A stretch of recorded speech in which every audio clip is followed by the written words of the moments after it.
Hello, my friends, hello, and welcome once again to stately Vaughn Manor, where it's Wednesday. That means it's Epic Comic Book Wednesday. Every Wednesday, I'll talk about a certain comic book graphic novel or comic book subject. Steve Donoghue on his channel will talk about that same comic book graphic novel or comic book subject. It is our world's finest team up that we do once a week, and this week, we're talking about Superman. Superman in the 1960s. We're talking about Superman in general in the 1960s, although I do have this really cool book called Superman in the 60s, which is a really cool book. So I'll show you that in a second, but let's talk a little bit about Superman in the 1960s. I've already talked about Golden Age Superman. I've talked about Superman in the 1950s. I'll try to link those down below just in case you're interested. But let's talk about the 60s, because the 60s, that was the golden time of the Silver Age of comic books. And DC in the Silver Age was pretty great. And I really, really love Superman in the Silver Age of comics. That's probably my favorite time for Superman was the Silver Age. It was just so fun and so creative. It was great, and I didn't always feel that way, really, because I was a child of the 1980s, as a comic book fan. And when you're a teenager in the 1980s, at least as far as, if you're a teenager in the 1980s who read comic books, all that Silver Age stuff was for kids. This was the grim and gritty time of the 1980s. And we all kind of looked down on all that silly, childish Silver Age stuff. And I became interested in Superman, well, mostly because when I was a little kid, I watched the television show and saw those movies. But as far as reading comics, I didn't start reading Superman comics until John Byrne did his run on Superman. This is the first volume of the Man of Steel, which is John Byrne's version of Superman. And John Byrne's Superman is the Superman that got me into reading Superman. And Superman quickly became my favorite superhero, actually. But I had always looked down on all that Silver Age stuff, despite the fact that I had never read any of it, because it just wasn't available when I was a teenager. However, in 1987, this book came out. So when I was about 16, maybe 17, I picked this up. And this is the greatest Superman stories ever told. And this had some Silver Age stories in it. This has some great stories in it, I have to say. Including some really cool Silver Age stories. And so this is the first time I ever read any of those old Superman stories. And I really liked them. I was pretty impressed by the creativity that you could find in these stories, as well as the fact that they were just fun. So in the 1960s, Superman changed a bit. He'd gone a little stale at the end of the Golden Age. There was this period between the Golden Age and the Silver Age where Superman became a little bit stale and repetitive. But in the late 50s and then in the early 60s, a change was made in Superman, and Superman's world was opened up quite a bit. And already in the late 50s, you had Supergirl showed up, so Superman is no longer the last son of Krypton. I mean, Krypto showed up, one of the most important Superman characters, Krypto, the Superdog. Superboy stories started being published, the stories of Superman when he was a boy. Superboy did not exist in the Golden Age. This was made up for the Silver Age, Superboy stories. And so Superman and Jimmy Olsen got his own comic book. Lois Lane got her own comic book. So Superman's world expanded. And the stories got really, really creative. And interesting and all kinds of really crazy stuff happened. Basically, if they could think of a crazy thing, they would throw it in the Superman comic book somewhere. And so you had this weird combination of these really imaginative, fun, almost fairy tale-like stories in a way, but also you had this sense of tragedy because Superman is a character that literally had lost everything. The shadow of the loss of Krypton was always there behind Superman. He took his Kryptonian heritage quite seriously. And you had all of these stories about Superman going back to Krypton and seeing his parents and other lost Kryptonians showing up. I mean, Krypton was a pretty big part of the Superman comic books. And it's a little tough to find those comic books now, unfortunately. Yes, this is the period in the video where I'm going to complain about DC Comics' terrible reprint program. You knew it was coming. You knew at some point in this video I would have to complain about DC Comics' terrible, lame reprint program, which is particularly bad, especially if you compare it to Marvel. I just did a whole video about all my Epic collections the other day on my channel, all the Marvel Epic collections. I've got a ton of them. DC has nothing like that. Nothing. They could. I mean, they could do that same thing, you know, and call it something different, but they won't. They won't, because they don't want you to have any awesome reprints of all this cool Silver Age stuff. So for Superman and the Silver Age stuff, for the bulk of it, I only have it here. These are the Showcase Presents volumes. These were cheap, black and white, printed on newsprint. It was kind of their version of Marvel's Essential line, which is basically the same thing.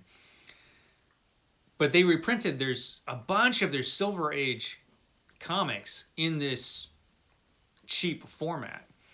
Previously, they had once before in another DC reprint line, whose name I'm forgetting. But that was a while ago, but this is the last time they reprinted any of the serious, this was the last serious effort to put any Silver Age stuff in collections. And these first two volumes are just the late 1950s, because that's when the Silver Age really started for Superman. It kind of started earlier for Superman than the other comics. But then in this volume, this is the third volume of the Showcase Presents, we start getting the early 1960s towards the end of the volume. And then we have some more early 1960s stories in this one. And there's some great stories in these volumes. The end of Superman's career. It's not the end of Superman's career, but, you know, we had stories like that. And they do reprint the covers. Some of the covers of these old Silver Age comics were just fantastic. So, yeah, this is what I have to settle for, really, because DC Comics won't give us a series of omnibuses or trade paperbacks in a nice format with color and everything. That's just too much to ask, apparently. And I also have some of the stories in this volume, Superman in the 60s, which I will show you a bit now. So there's a couple things to talk about when it comes to Superman in the 60s. So the Showcase Presents line goes up to early 1964, and then that's it. But I have noticed that whenever DC reprints the 1960s stuff, like in here or in their best of volumes, or in this volume, it's mostly early 60s stuff. The introduction to this volume is by Mark Waid, a great comic book writer, Mark Waid, and a huge Superman fan. And according to him, in the introduction to this volume, he basically says that the really great creative time for Superman in the 1960s was the first half of the decade. The second half of the decade, the comic didn't exactly go downhill, but it didn't do anything really new. It was kind of just trying to maintain the kind of comic that it was. It was resisting any kind of change at this point, and just kind of going with the flow and not really introducing anything groundbreaking or new as it did in the late 50s and early 60s. And that could be why that most of the stories that you'll find, like all of the stories literally except one in this volume, are from the first half of the 1960s. But they're great, great stories. And this volume, great title page. Now this one came out when? 1999? Came out a while ago. This came out in 1999. They might be reprinting this because they recently reprinted Superman in the 1950s with extra material. I'm really hoping they do the same for this volume. The story of Superman's life. There's just some great stuff in here. I think that this first story is illustrated by Wayne Boring. Let me just double check and make sure I'm not making a mistake, as I like to do. At least Wayne Boring is a name that I can pronounce. Let me see. Story, auto binder. Oh, it's Al Plastino. Okay, Al Plastino does the first couple stories in here. Okay. Al Plastino did it. And then Wayne Boring does the Return to Krypton. Yeah, that didn't really look like Wayne Boring. And you can see that Wayne Boring has his own very cool style. And this is a great story where Superman returns to Krypton, goes into the past to meet his parents, which is a story full of wonder and tragedy, which a lot of Superman stories are like that. Wayne Boring did not live up to his name. He was actually a pretty interesting artist, an artist I like an awful lot. He gave his characters a lot of emotion and some real feeling in these characters, and some great science fiction art. I mean, it's great. This is a great story. Eventually, we're going to get to Curt Swan. And Curt Swan I want to talk about. Let me get a Curt Swan story here. Oh, this is a good one. This is showdown between Luthor and Superman. Superman's going to fight this terrible dog creature.